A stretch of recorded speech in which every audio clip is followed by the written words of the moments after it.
rejoice, for we are young and free, with golden soil and a well for toil. Our home is girt, I see. Our land abounds in nature's gifts of beauty, rich and rare. In history's page, let every stage advance Australia fair. In joyful strains then let us sing, advance Australia fair.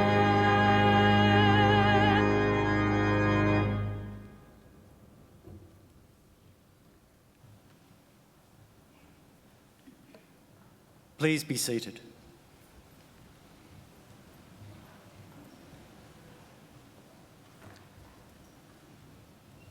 Distinguished guests, ladies and gentlemen, I would like to invite Uncle Bob Webb, representative of the Darug people, to offer the traditional welcome to country.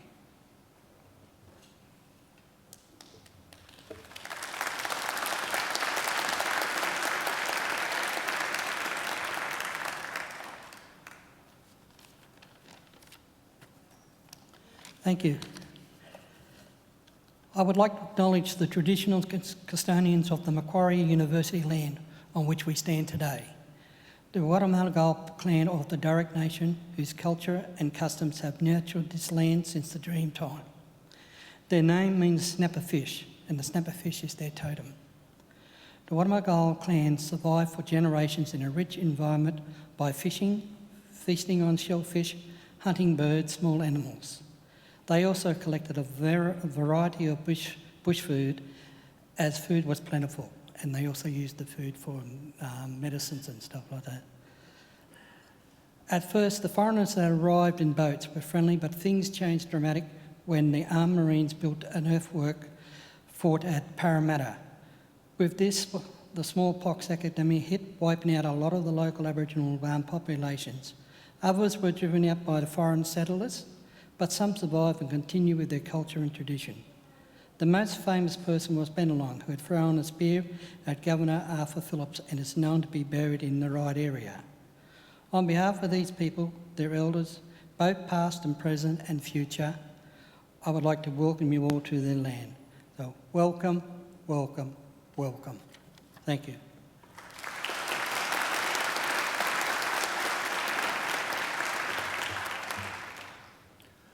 Ladies and gentlemen, I'm pleased to introduce the Chancellor of Macquarie University, the Honourable Michael Egan, AO.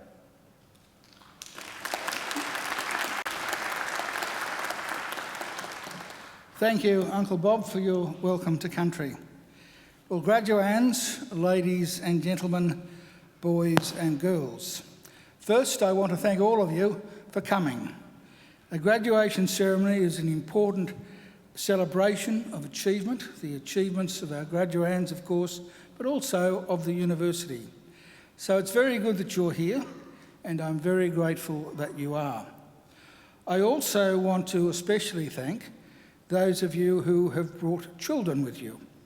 It's good for them that they're here, because their memories of today and of the importance of today may one day be the thing that inspires them to emulate the successes of today's graduands. And their presence is good for us too, because every celebration is enhanced by the presence of children. Now, unless children have changed enormously since I was a child, very few of them will be able to stay quiet or still for the duration of a graduation ceremony. I don't expect them to, and I don't want them to, and I don't want parents to worry if they don't. They are most welcome, and please let them run around and make as much commotion as they like. We know from long experience, particularly with babies, if they wail through a graduation ceremony, they're back within 25 years to take out their first PhD. So don't worry about them. The most important thing today, of course, is that our graduands have a great day, and I hope today will be a really happy occasion for you and a really memorable occasion for all of you. But it will only be a happy occasion if you relax. Most of you look quite relaxed, I must say, but some look rather nervous, as though you're about to go into the exam room. I am assured you've all done that and you've all passed your exams. Nothing can go wrong. Well, the worst thing that can happen today is when you come up here, you fall over. But that's okay. That's what all these expensively paid people are here to do. They pick you up and send you on your way. So just sit back and enjoy the day, because you deserve to take pride, great pride, in your graduation. Completing a degree is never easy. You need an intelligent and inquiring mind. You need determination and perseverance, and you need to make many sacrifices. So welcome and congratulations to each and every one of you. I also want to congratulate all of you who are here today as the guests of our graduands. The very fact that you've been invited by one of our graduands to share one of the great days of their lives is proof positive that you've been very important in their lives and in the successes that we celebrate today. And I don't want you to think either that observing today's graduation is the end of your role. I have another very important service for you to perform for our newest graduates, as they will soon become. I want you to make sure that the degrees they receive today are never ever put in a bottom drawer, but are always proudly displayed in a position of prominence. In other words, if our graduands are too self-effacing to proclaim their own success, you make sure that you do it for them. Now, the ceremony that we're about to participate in is one of the world's oldest social rituals. For centuries, graduates have been donning robes just like the ones our graduands are wearing today, and participating in ceremonies just like this one. Indeed, there are some 50 universities in the world which can trace their history back more than 500 years. Now, obviously, Macquarie is not one of them. We're only a young university. We celebrated our 50th Jubilee only 3 years ago. We proudly take our name from Australia's greatest colonial governor, Governor Lachlan Macquarie, a man whose greatness and achievements were never acknowledged by his contemporaries, but only by history. Those of us who went to school in New South Wales were taught that Macquarie was a great builder, and he was.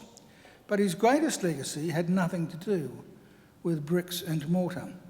His greatest legacy was the ethos he established, much to the annoyance of the British authorities, of an egalitarian society, because it was Macquarie's insistence that in this fledgling convict colony there be no distinction between the free and the freed that was the foundation of the Australian notion of a fair go for all. And that is a legacy that here at Macquarie we will always aim to maintain and honour. After our first 53 years, we now have more than 180,000 Macquarie graduates living in more than 140 countries. Macquarie is a very modern and outward-looking university. We're now ranked in the top 2% of the world's universities. From our beginnings, we have defied the traditional boundaries of academia. We've pioneered, and we continue to pioneer, learning and teaching approaches that challenge conventions and shift thinking. Our students play a major role in their own learning and are empowered to guide what and how they learn. We're also research pioneers. Our framework for the future, world-leading research with world-changing impact, is brought to life by renowned researchers whose bold and innovative solutions to issues of global significance are of enormous benefit to the world we live in. And by the way, that is not an idle boast. I wonder how many of you know that Wi-Fi was not developed at Oxford University or Harvard University or the Australian National University. No, Wi-Fi was developed by Macquarie scientists and engineers in conjunction with scientists from the CSIRO, and that's something we're very proud of. We're also rather proud of some of our relatively new facilities. On your way here today, you may have seen our Macquarie University Hospital, which is only a few years old. The hospital forms part of a very exciting medical enterprise, which, when fully established, will be Australia's first fully integrated academic health sciences centre under a university's leadership. We are the only university in Australia that owns and operates its own hospital. And as well as being used by the students and teachers in our medical faculty, it is, of course, as the name implies, a hospital that treats sick people. And it's first rate in doing that, I can assure you. I was a patient there a few years ago now for 3 days, and the level of treatment and care is absolutely fantastic, especially when you're the Chancellor, so I recommend it to you. Other outstanding new facilities include our library, our Australian Hearing Hub, which is a world-leading institute in hearing and language sciences, a state-of-the-art media centre, a newly launched simulation hub for teaching and research, and cutting-edge science laboratories. Now, that's not to say that all of our lecture rooms and laboratories are first class. Unfortunately, some are not, but we plan to do something about that. And in the very near future, we'll be embarking upon a multi-billion-dollar transformation of the campus to make sure that by the end of the decade, everything is really first class. And you might have seen some of the work currently taking place on campus where we're building some temporary facilities so that we can move out of other facilities that need to be rebuilt. So we're looking forward and we're on the move. Here at Macquarie, we have a very clear and straightforward mission, and that mission is to transform people's lives and to improve the lives not just of our own students, but also of people all around the globe by the work and achievements of our graduates and by the fruit of our research. We want Macquarie always to be a leader in teaching and learning and a leader in the accumulation of knowledge and understanding. In other words, an ideal community of scholars. And graduands, in just a few minutes, it will be my very great honour to confer your degrees upon you and welcome you as lifelong members of that community of scholars we proudly call Macquarie University. It's now my great pleasure to introduce our occasional speaker, Dr. Elizabeth Allworth. Dr. Allworth is an organisational psychologist and director of Allworth Juniper, a Sydney-based practice offering consulting and research services in psychological assessment for employee selection and career development. She has a PhD from Macquarie University and a Master of Applied Psychology from the University of New South Wales. She's lectured in psychological assessment at the University of New South Wales and the University of Sydney, and has published and presented her work internationally.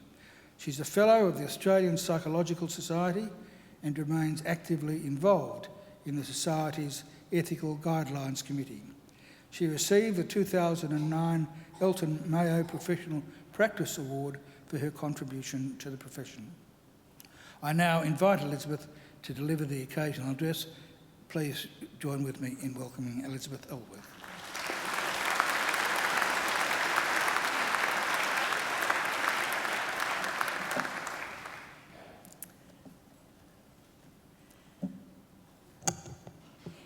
Chancellor, members of faculty, staff, distinguished guests, graduates, families and friends. It's a great honour to share this memorable occasion with you. Congratulations to all those of you who are graduating today. You've every reason to feel immensely proud of your achievements. And it's a proud day for family, friends, teachers and staff who've supported you in achieving this important goal in laying down your career. Over the past few weeks, since being invited to speak to you today, I've had the opportunity to reflect on the people and the experiences that have helped me in my career and about the challenges and opportunities you have ahead of you. It's a very different world from the one that I entered as a psychology graduate over 30 years ago. I was fortunate to be one of the generation that benefited from free tertiary education.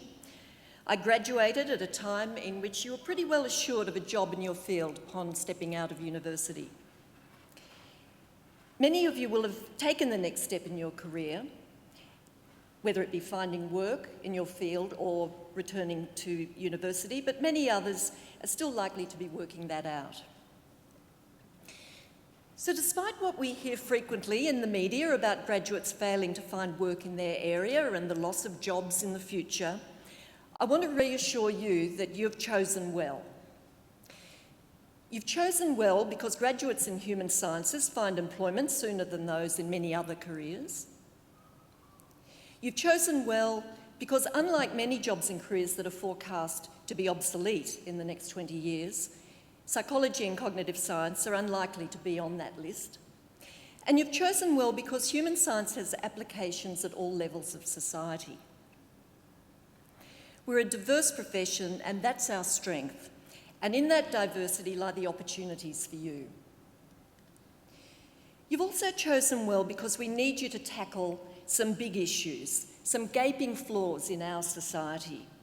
There's a lot of work to be done, work that needs your skill, your knowledge, and the evidence base of your profession.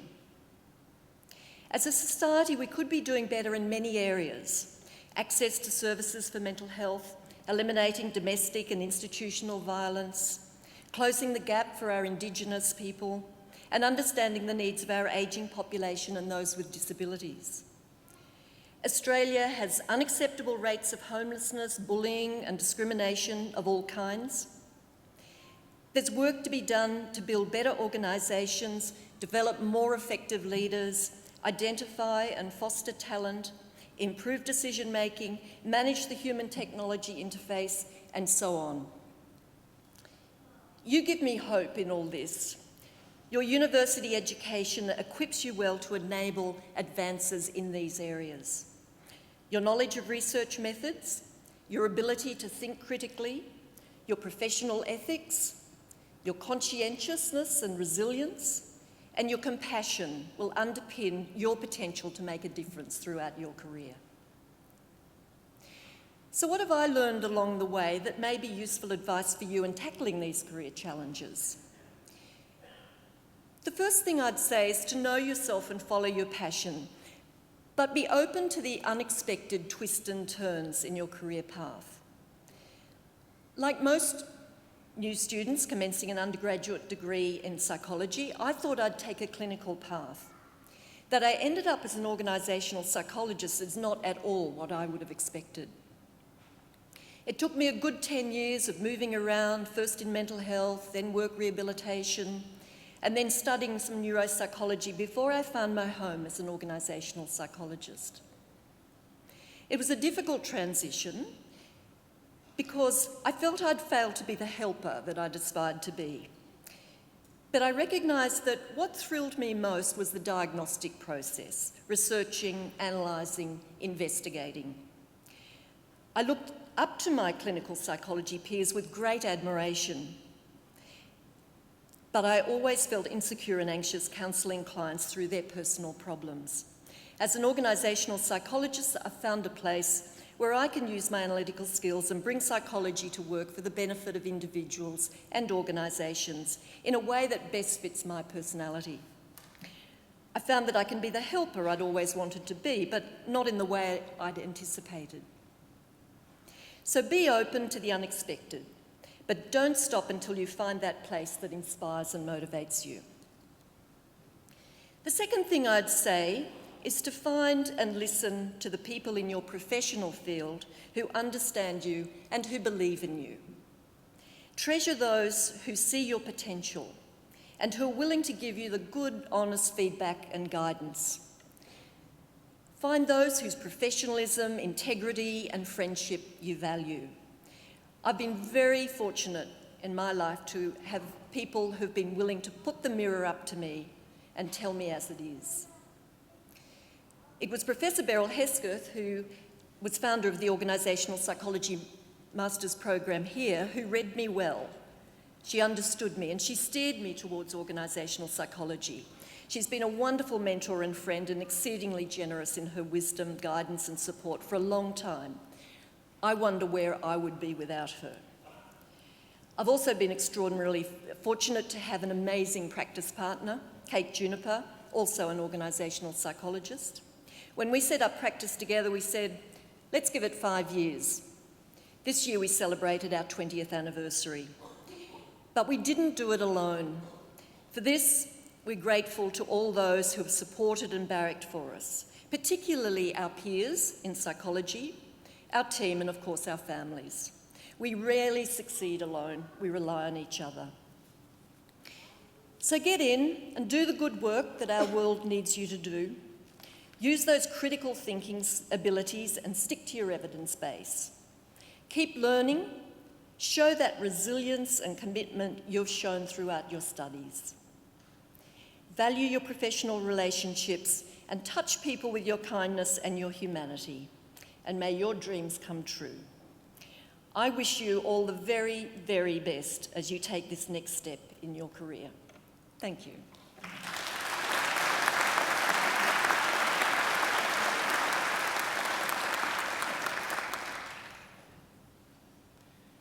Well, graduands and ladies and gentlemen, I'm sure you'll agree that was an outstanding occasional address, and I thank Elizabeth very much for it.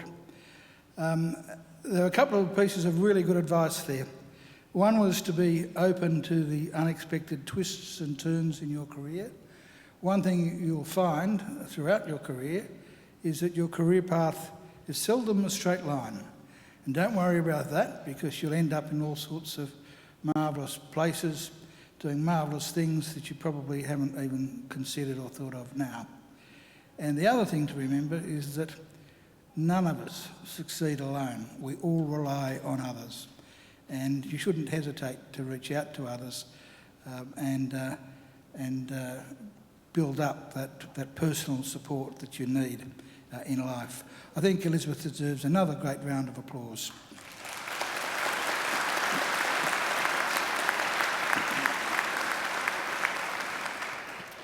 Now, we now come to the part of the ceremony, which is the key part, the reason we're here, and that is the conferring of degrees. Now, I did mention earlier that there was nothing for any of you to feel worried about, but this is the one part of the ceremony that makes me just a trifle nervous, because a very good friend of mine, who subsequently became the Chief Justice of New South Wales, once told me that if a university chancellor confers a degree on someone who is not entitled to receive it, there is very, very little he or she can do to take it back. So I need to make absolutely certain that each and every one of you are qualified to graduate today, and I need an ironclad assurance that none of you were ever late in submitting an assignment and that none of you ever skipped a class. Professor Young, can you give me that assurance, please? Chancellor, I certify that all of the candidates being presented here today and those who are absent have satisfied the requirements of the Academic Senate for the degree they are to be awarded. Would all the candidates for admission to degrees please stand? Graduands, in the name of the Council of Macquarie University and by my authority as Chancellor, I admit each of you present and those who are absent to the degrees for which you have qualified. Graduates, congratulations.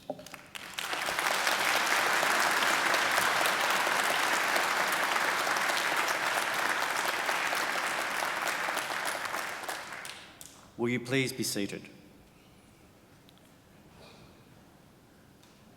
Chancellor, the graduates at this ceremony are from the Faculty of Human Sciences. I now call on Professor Simon Handley, Executive Dean of the Faculty of Human Sciences, to present the graduates. Professor Handley. Chancellor, the graduates at this ceremony are from the Faculty of Human Sciences. Our faculty hosts a unique combination of disciplines connected by the common purpose of building an understanding of what it means to be human.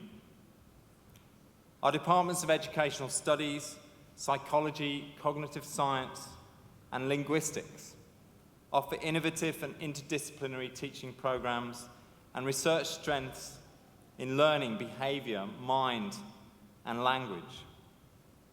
We aspire to develop a deeper understanding of the human experience and deliver graduates with highly developed professional and personal skills. One of our core strengths is in psychology and brain sciences, with world-leading expertise in child development, emotional health, reading, vision, and action. Our students' experience and the translation of our research is facilitated through our on-site clinics for psychology, reading, and emotional health, which are housed in the Australian Hearing Hub, which brings together some of the country's best researchers, educators, and service providers from industry, government, and academia, making a difference to people's lives. The Linguistics Department undertakes research in the fields of hearing, language processing, child language acquisition, and adult language learning. The department teaches across 4 distinct yet interrelated disciplinary areas in our coursework programs, namely Applied Linguistics and TESOL, Translation and Interpreting Studies, Clinical Audiology, and Speech and Language Pathology. This is integrated with our on-site clinics for speech and hearing. As a world's top 50 linguistics department, our academics, clinicians, and professional staff lead the way in building our understanding of speech, hearing, language, and communication, and educating the next generation of researchers and language professionals. Chancellor, I present to you the graduates from the Faculty of Human Sciences whom you have admitted to degrees. I present graduates admitted to the degree of Bachelor of Arts, Psychology with the Bachelor of Education, Primary, Hannah Malin.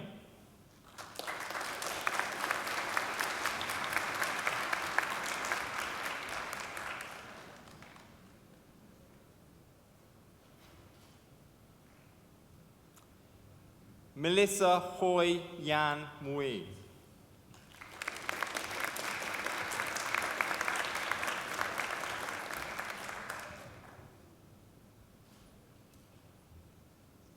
Yatumini Johentira.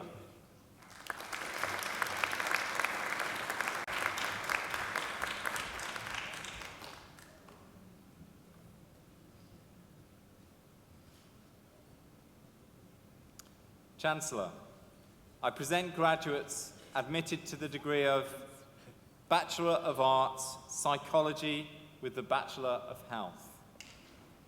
Alexandra Louise Botten.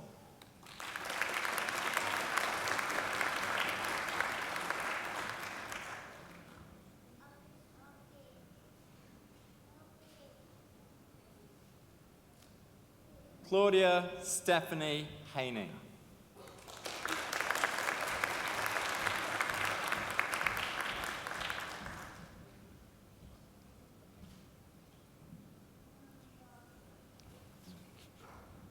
Chancellor, I present the graduate admitted to the degree of Bachelor of Arts, Psychology with the Bachelor of Human Sciences. Abhishek Raj Powdell.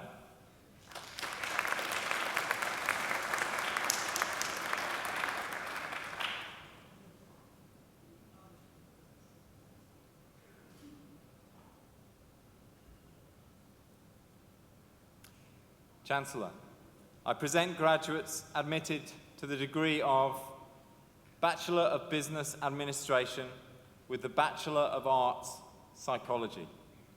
James Mark Burgess.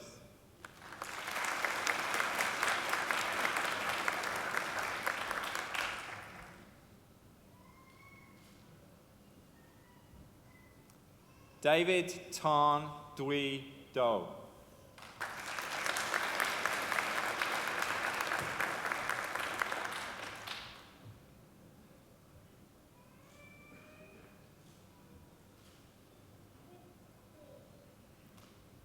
Lauren Chelsea Ginter.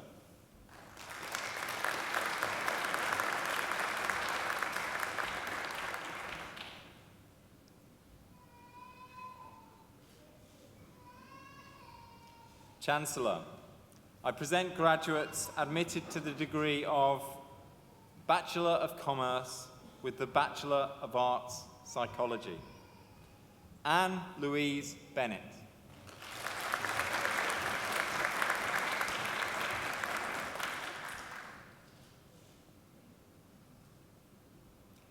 Andrew Brotherson.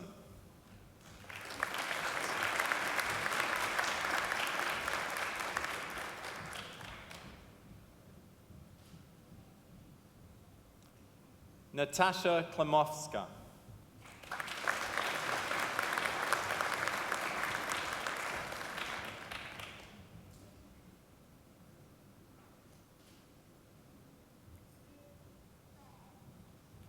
Thomas Peter Isles.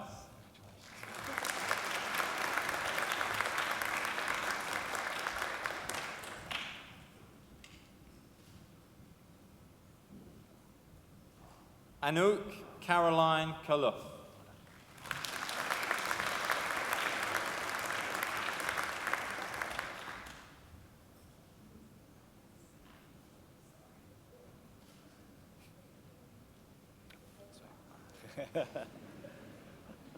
Victoria Kumukelis.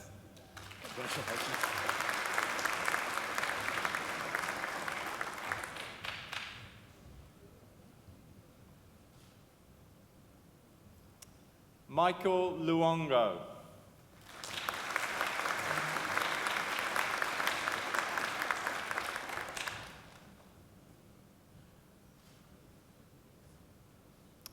Nicholas Matthew Scaltrito.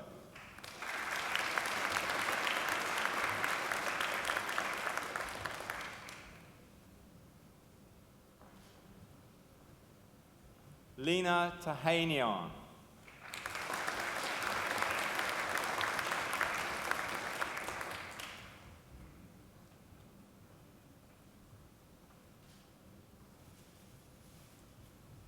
Madushi Udayangi Wikramathilaka.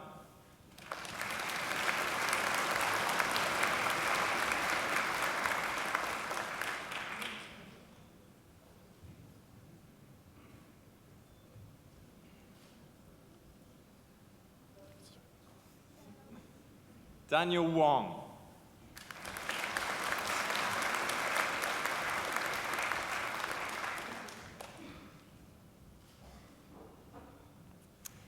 Chancellor, I present the graduate admitted to the degree of Bachelor of Arts Psychology with the Diploma of Education, Julia Cordina.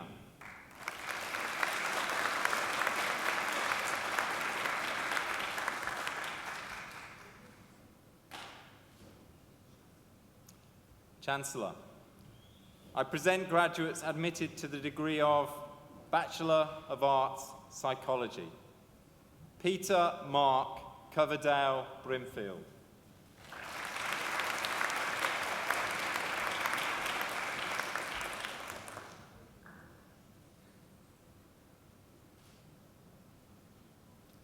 Harrison Brooks.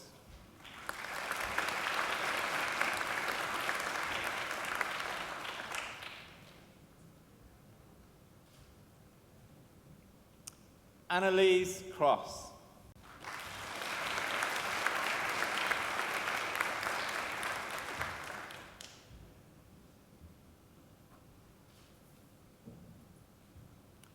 Madeleine Grace Dockrell.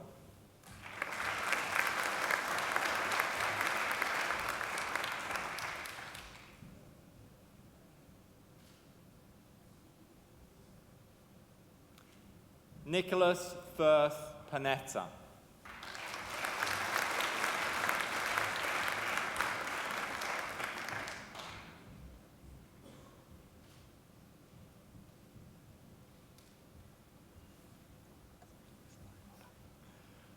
Brianna Taylor Garrett.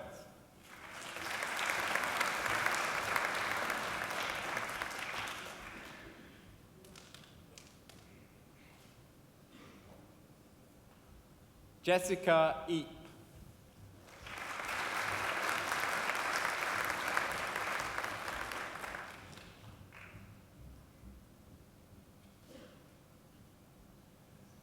Rachel Mondale.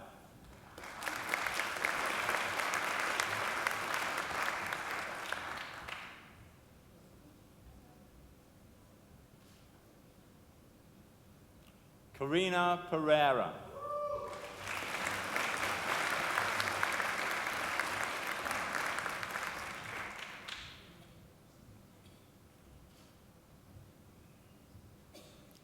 John Lawrence Rebolida.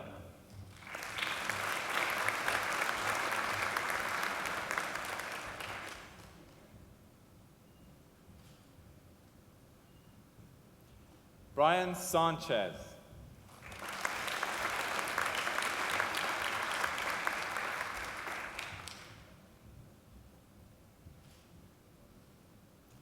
Claudia Schnau.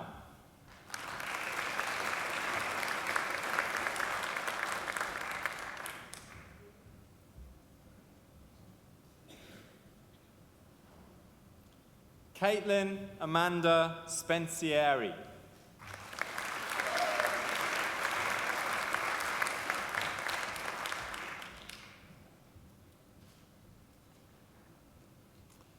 Maxine Jung.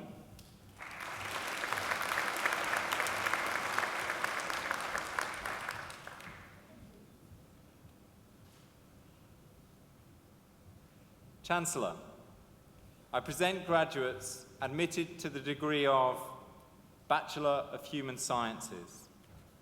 Mariam Al-Rubayi.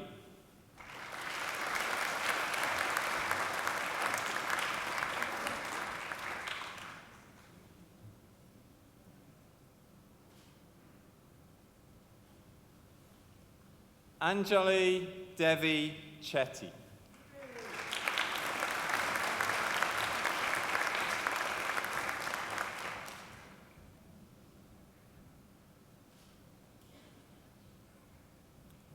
Jeremy Chi Hu Fong.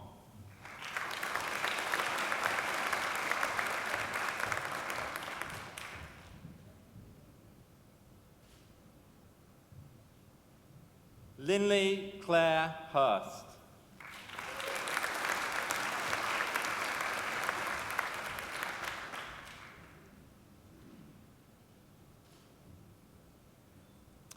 Samantha Nicole Ingram.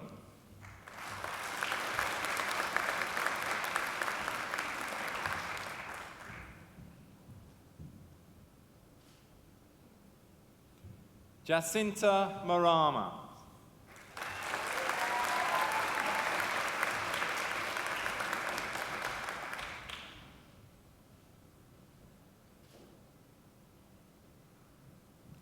Alexandra Mashman.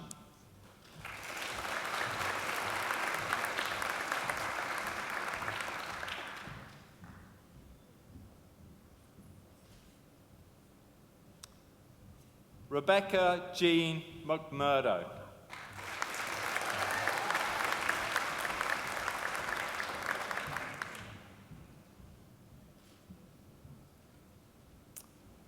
Paige Gabrielle Laura Todd.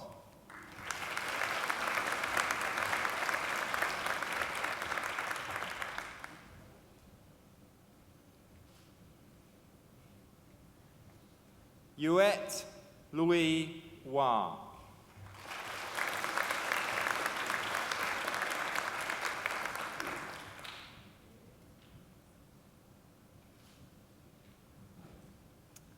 Rebecca Emily Williams.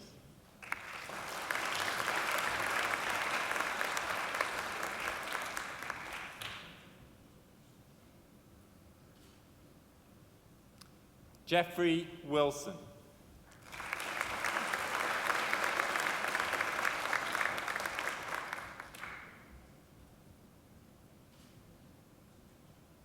Chancellor, I present graduates admitted to the degree of Bachelor of Science. Aaron Paul Balido.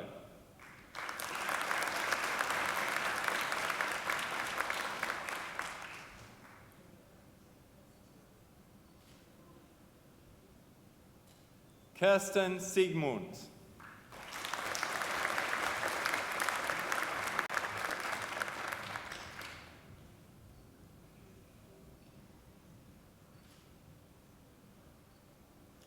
Chancellor, I present graduates admitted to the degree of Bachelor of Science, Psychology.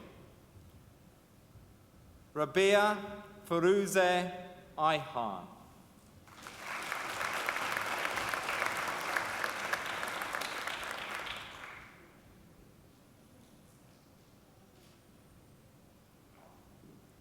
Andy Chaney.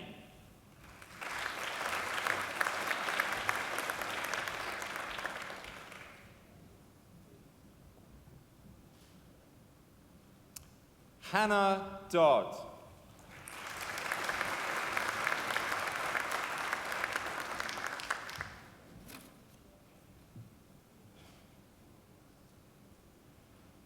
Elizaveta Gulyakova.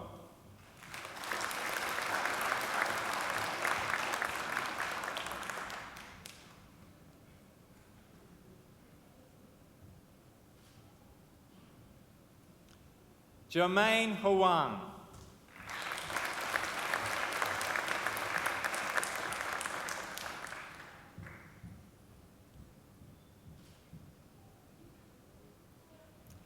Sarah Ellen McManus.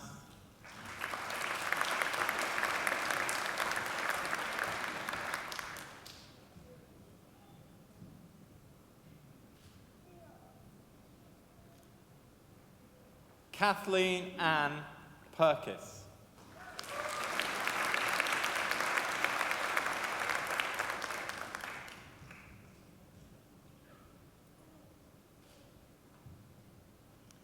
Natalie Remarch.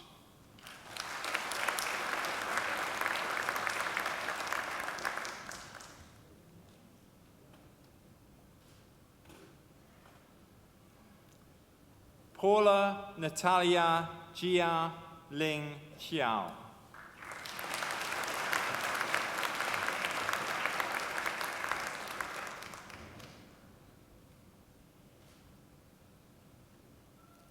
Isabel Terrett.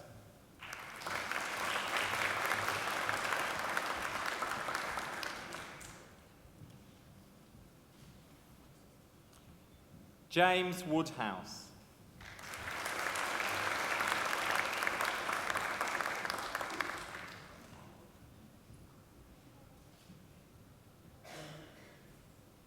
Riza Yi Hui Shin.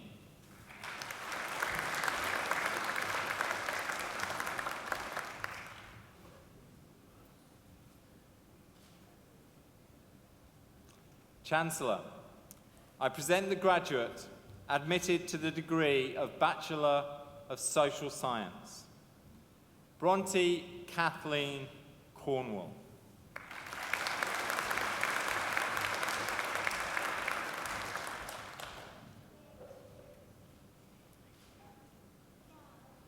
Chancellor, I present the graduate admitted to the degree of Master of Translating and Interpreting Studies with the Master of International Relations, Momoyo Sujimoto.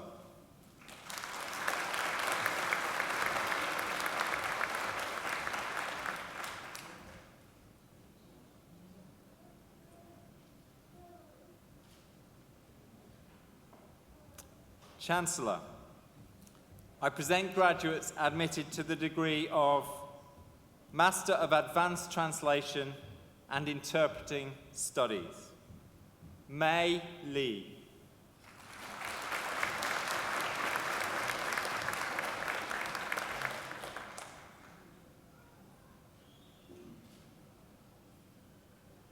Minako Nozaki.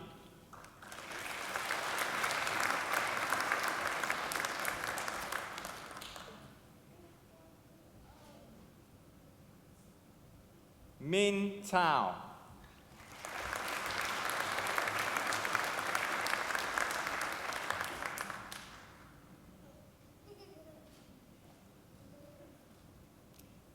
Yi Ming Zhang.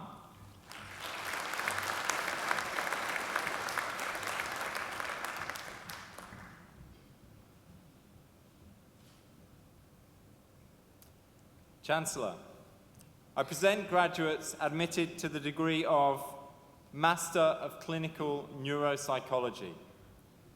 Joshua Douglas Barber.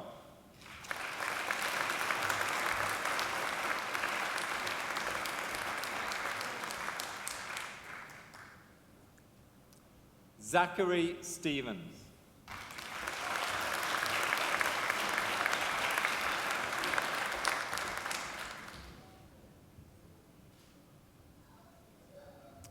Artemis Amelia Sin.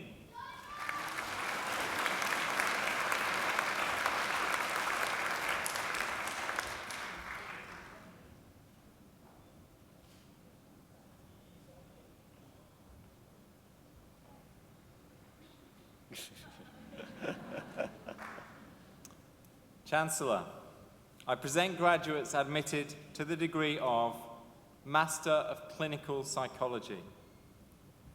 Siu Sin Ao Yang.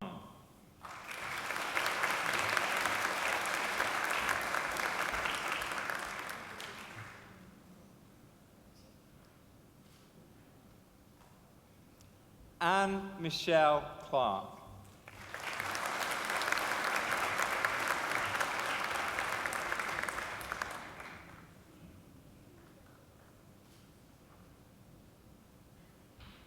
Esther Dahir Lee.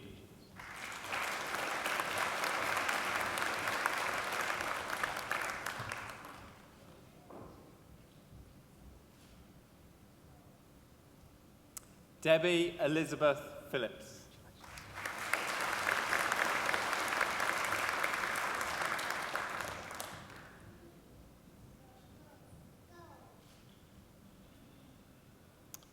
Talia Louise Ricciardi.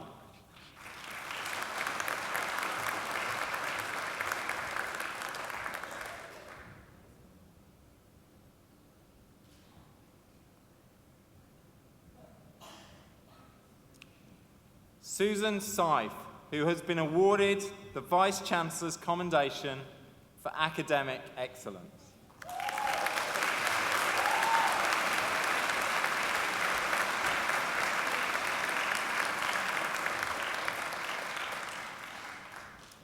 Chancellor, I present graduates admitted to the degree of Master of Organisational Psychology.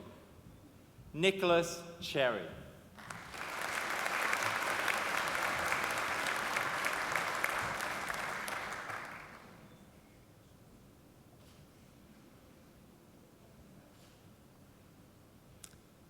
Anna Dawson.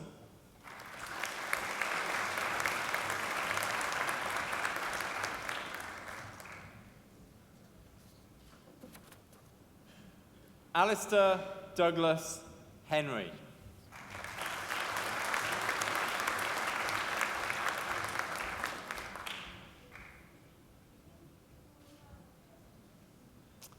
Kim Teresa Plouse.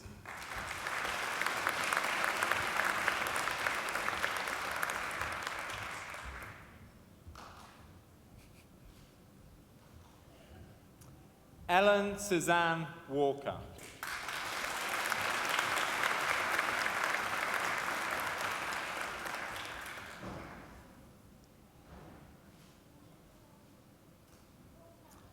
Chancellor, I present the graduate admitted to the degree of Master of Professional Psychology. Duya Zhou.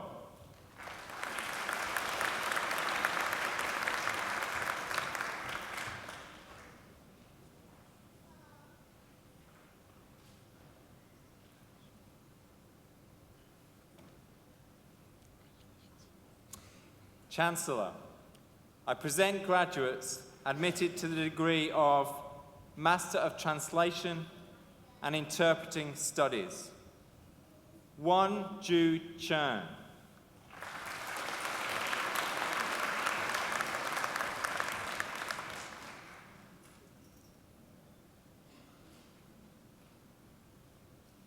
Xiaowan Chen.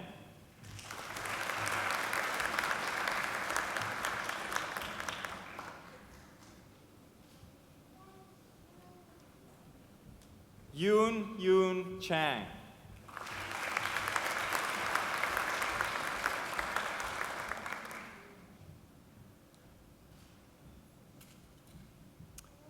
Matcha Kotzi.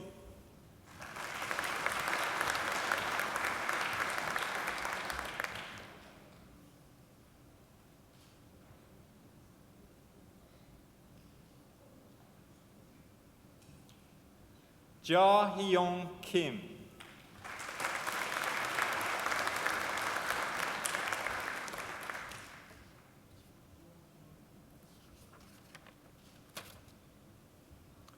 Soo Yoon Kim.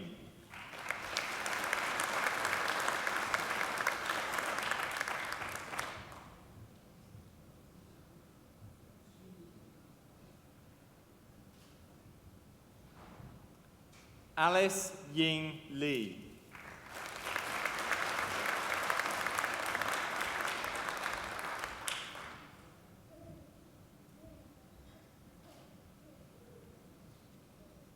Kane Amoti.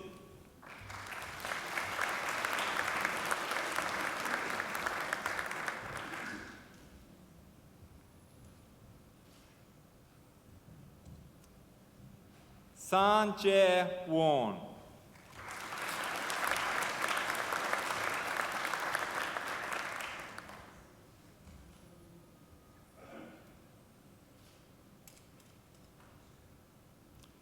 Yi Che Zhang.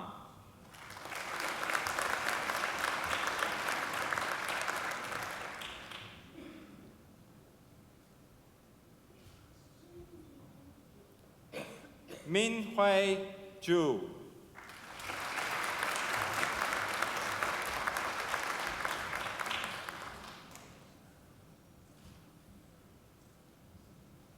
Chancellor, I present the diplomate awarded the postgraduate diploma of Translating and Interpreting. Bo Hia Khan.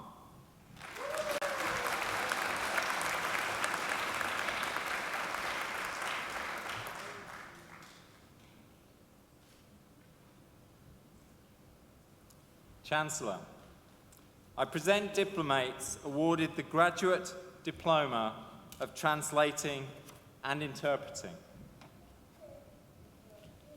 Aram Lee.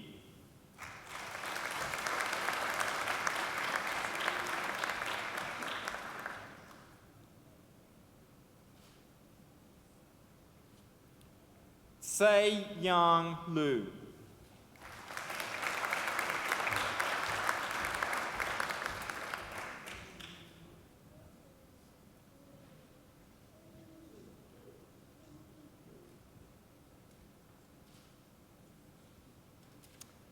So Hyun Park.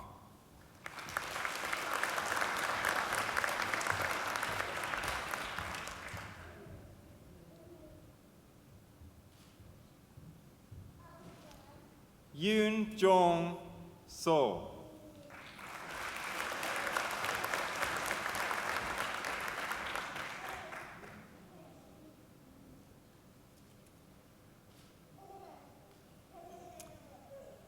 Mi Jang Shin.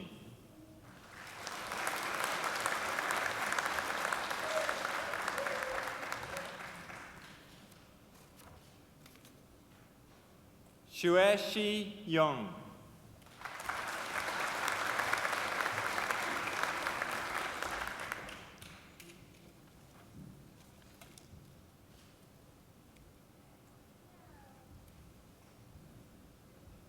Myeong Yoon.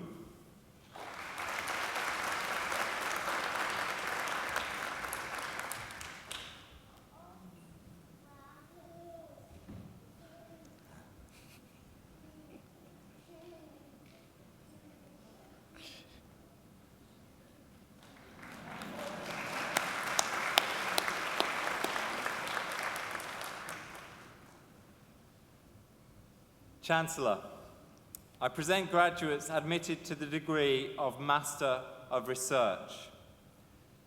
John Leonard Butters for a thesis entitled Learning to Trust, Trusting to Treat, Epistemic Trust and Significant Learning Moments for Psychotherapy Trainees in Their Own Therapy.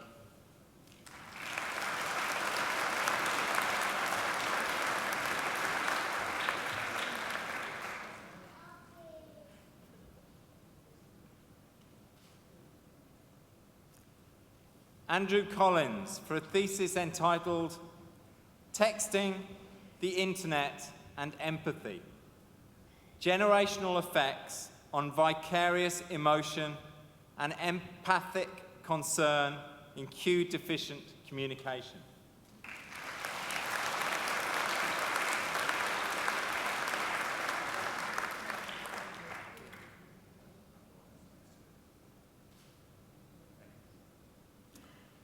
Luke Mills for a thesis entitled Does Neutral Proportion Modulate Attentional Control of Task Conflict in the Stroop task?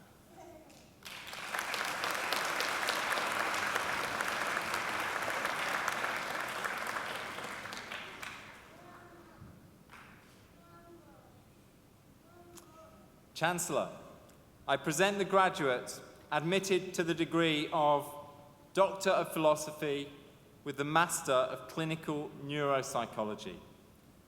Dr. Stephanie Wong, who has been awarded the Vice-Chancellor's Commendation for a thesis entitled The Prefrontal Cortex and Episodic Memory in Dementia Syndromes.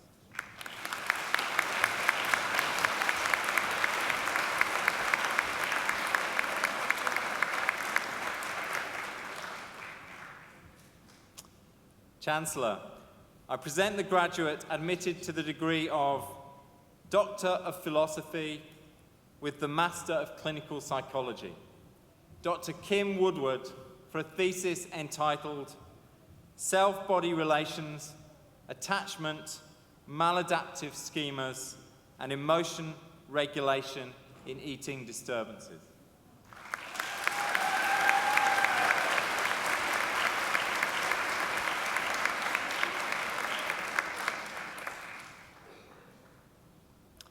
Chancellor, I present graduates admitted to the degree of Doctor of Philosophy. Dr. Polly Barr for a thesis entitled The Representation of Homophones in Monolingual and Bilingual Speakers.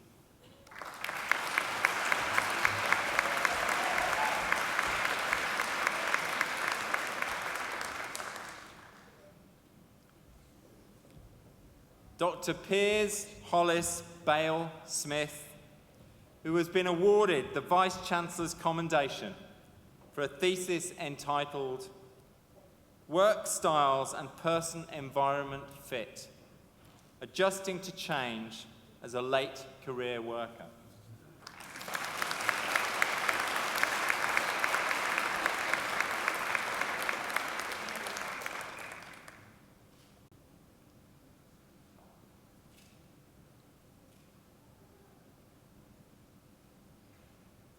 Dr. Farida Christie Cabigart for a thesis entitled Emotional Wellbeing in Non-Offending Caregivers of Abused Children.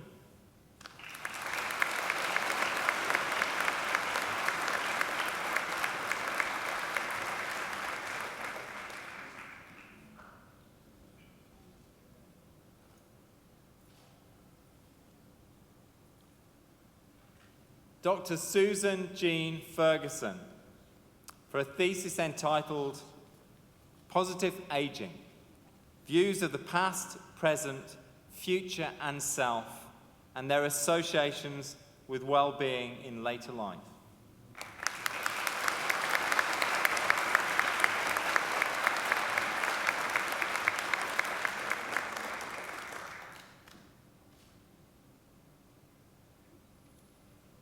Dr. Bree Gregory for a thesis entitled self-related constructs in cognitive behavioural treatment for social anxiety disorder.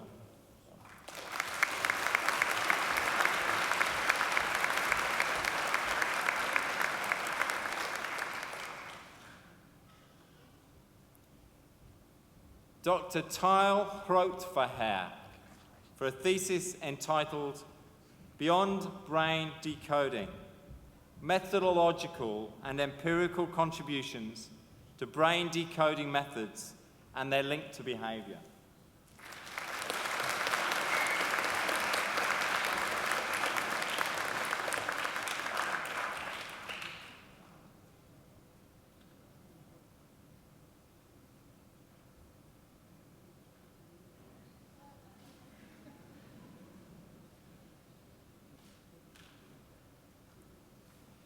Dr. Craig Ian Macmillan for a thesis entitled Taboo Trade-offs, Sacred Values and the Moral in Behaviourally Inhibited Children, the role of risk-taking and reward-seeking in early adolescence.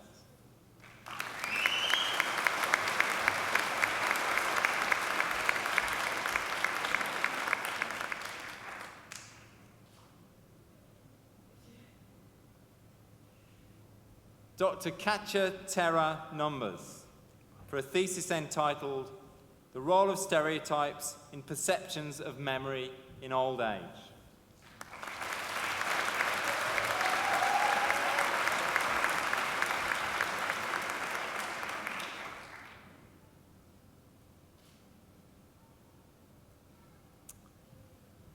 Dr. Sophie Claire Schneider, who has been awarded the Vice-Chancellor's Commendation for a thesis entitled Body Dysmorphic Disorder in Adolescence, Presentation, Correlates and Sex Differences.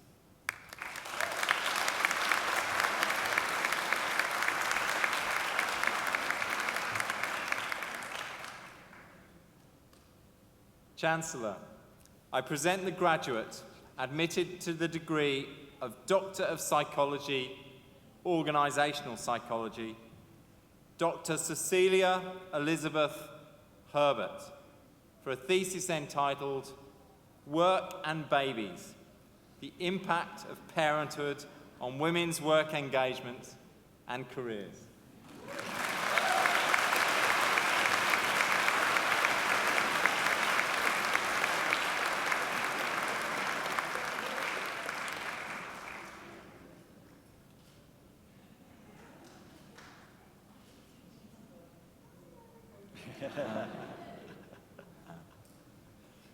Chancellor, that completes this afternoon's presentation of the graduates from the Faculty of Human Sciences.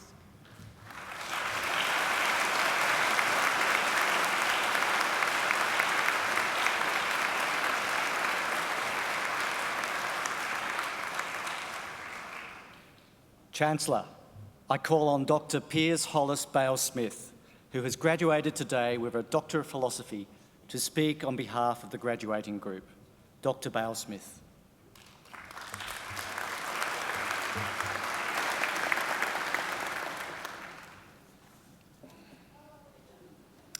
Chancellor, members of the University, fellow graduates and guests, it is an honour and privilege to speak on behalf of the students graduating today.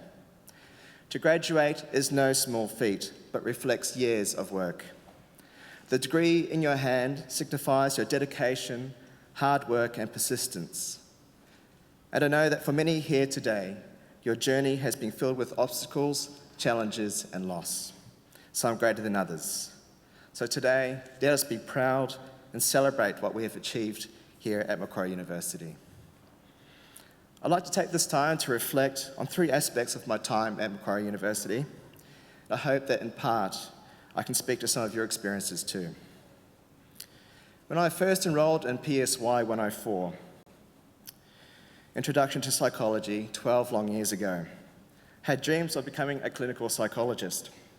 I had a deep desire to help people with their problems, and ultimately I wanted to make people happy. But it was in the third year that it became apparent that this was not the path for me.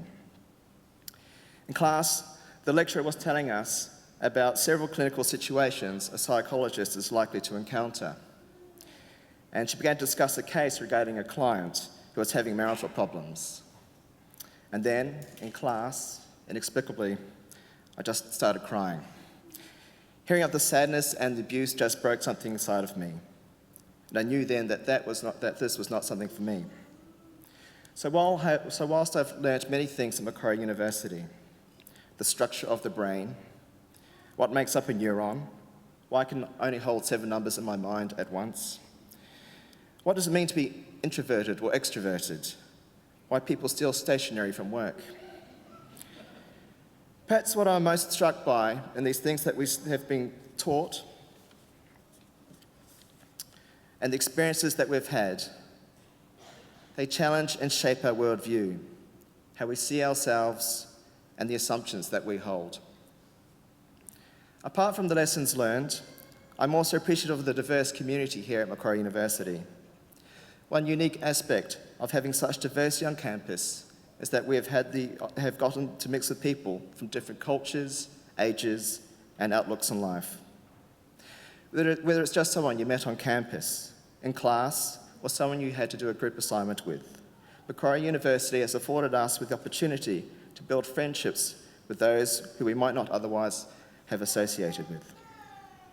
In particular, I'm appreciative for the friendships that I built with my roommates in C3A 403 whilst doing my PhD, a couple of whom are here today. We were a diverse bunch of students from different backgrounds, including Mexican, Filipino, Canadian, Singaporeese, Chinese, and Australian. It was great to hear the unique stories, share their food, even if you're not sure what it was, and to be a part of their lives. And this leads me to my final reflection on the support received. I think that it'd be fair to say that most of us, we couldn't be here without the support, encouragement from our families and friends. I can't count how many times I said to my wife, I can't do it, to only be told, of course you can. When you're so focused on completing an essay, to have a gentle pat on the back to let you know that there's an outside world out there and that people are encouraging you on. Studying can be quite an isolating experience, as I'm sure you can appreciate. So thank you, family and friends, for the advice, for the encouragement, for patience. Without you, I don't know whether it would have been possible for any of us to have been here today. I'd also like to thank the academic staff for their support and expertise. Especially as a PhD candidate, you get an insight into how much the staff care for their students, their education, and their welfare. So thank you for your effort and time. We are truly indebted. And finally, thank you, fellow graduates. This chapter closes, and now another begins. The things that we learnt, the relationships that we built, the support we have received, will be something we can transfer to the future and keep for a lifetime. As my research on older workers has shown, these are also the things that will sustain us going forward. The learning does not stop. Building relationships does not end. Receiving support from those who love us never expires. Rather, with each of these things, we look forward to what the future may bring. Thank you.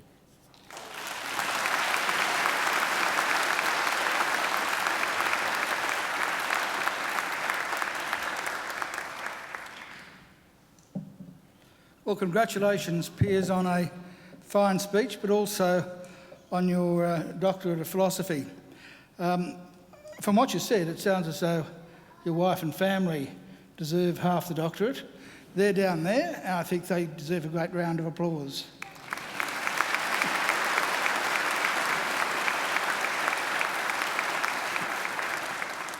And of course, what Piers said is quite right. When you come to Macquarie University, you do meet people from all sorts of different backgrounds and nationalities. In fact, these days, and for a few years now, our graduation ceremonies have been live streamed around the world.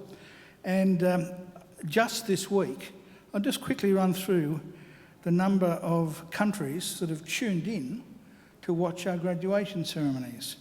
They include, obviously, Australia, Bangladesh, Brazil, Canada, Croatia, Egypt, Fiji, Finland, Germany, Greece, India, Indonesia, Italy, Japan, Kazakhstan, Mexico, Nepal, New Zealand, Nigeria, Republic of Korea, Russian Federation, Saudi Arabia, Singapore, Thailand, United Kingdom, United States and Vietnam. So there are probably a few more today, but that gives you an idea of the background of our students. And I think that's often, very often, the best part of being at a university is not just the intellectual stimulus you get from the courses you study, but the intellectual stimulus you get just by being on campus and mixing with a community of scholars from all sorts of different backgrounds, talking with them, discussing with them, arguing with them, challenging them, socialising with them and learning with them. So what Piers has said today certainly struck home with me as very, very valid. I think he deserves another great round of applause.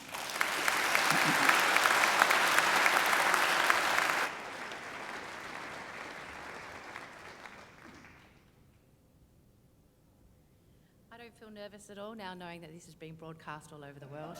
Thank you.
Well, now, that wasn't too bad, was it? That glorious voice, ladies and gentlemen, belongs to Angela Brewer. And don't believe her when she says she was nervous. Angela has sung with opera companies all around the world. And we are so fortunate to have her sing at our graduation ceremonies. Mind you, I think I've probably heard Angela sing almost 300 times. And every single time she takes my breath away. But occasionally she can't make it for one reason or another, and you're very lucky that Angela could sing today, because when Angela can't sing, I do the singing. Would you like to hear her sing a little bit more? Would you? Okay, all you've got to do is enrol in another degree, and I'll make sure she's singing at your next graduation as well. I didn't realise, of course, being live streamed, Angela would have an international audience, and that's probably why they tune in. They know Angela's singing. Well, that's fantastic. Anyway, she deserves another great round of applause.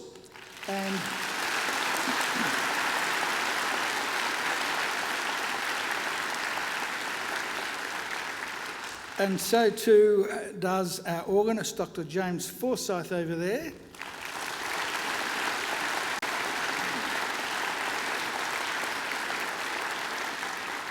And our trumpeter, Melanie McLaughlin.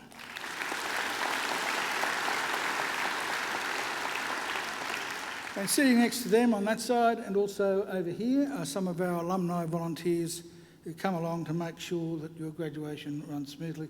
I'm sure you'd like to thank them as well.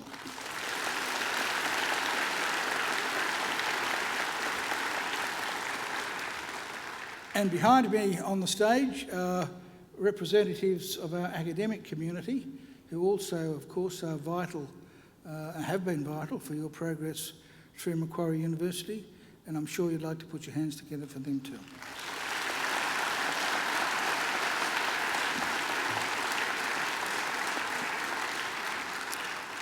Well, graduates, this ceremony marks the end of one stage in your relationship with Macquarie University, but it is certainly not the end of your association with Macquarie.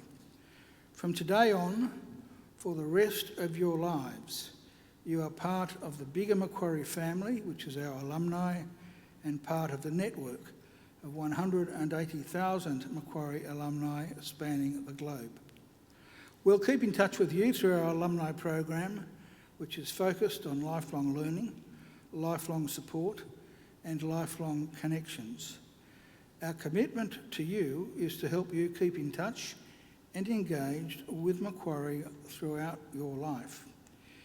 And graduates, please do make sure to come back to Macquarie, either to undertake more study or attend alumni events or use our aquatic and fitness facilities, or even, if you like, just to have a stroll through the campus or even enjoy a picnic down by the lake. Graduates, the award of a university degree carries many opportunities and privileges, but like all privileges, it also carries responsibilities. Believe it or not, you, each and every one of you, can change the world. And you don't have to be a Nobel Prize winner either to do it, because almost everything you do in your homes, in your workplaces, and in your communities matters and can make a huge difference. The consequences of every effort, every action, large or small, can reverberate throughout society, through the decades, indeed the centuries. Even something as simple as a kind word or a kind gesture can often be the spark that ignites a great life or a great career or a great achievement. So as Chancellor of Macquarie University, I charge you to use what you have learned not only for your own benefit, but also for the betterment of the community. I charge you to use the skills and knowledge you have acquired with rigour and integrity, and to commit yourselves to a program of lifelong learning and inquiry. I charge you to recognise the worth and dignity of all people, particularly those who've not had the opportunities that you've enjoyed. I charge you to set high goals and to continue the hard work that has brought you so far. I charge you, wherever you to go with all your heart. And in all you do, I charge you to uphold the good name of Macquarie University. Graduates, I hope also that you'll always remember the people who've helped you along the way, many of whom, of course, are here with you today. So to acknowledge their contribution and thank them for it, I'm now going to ask you to do a few things. Graduates, would you now please stand? Now, I'd like you to put your degrees on the seats behind you so that your hands are free. and I'd like you to turn to face your families and your friends. And now I invite you to give them a mighty round of applause.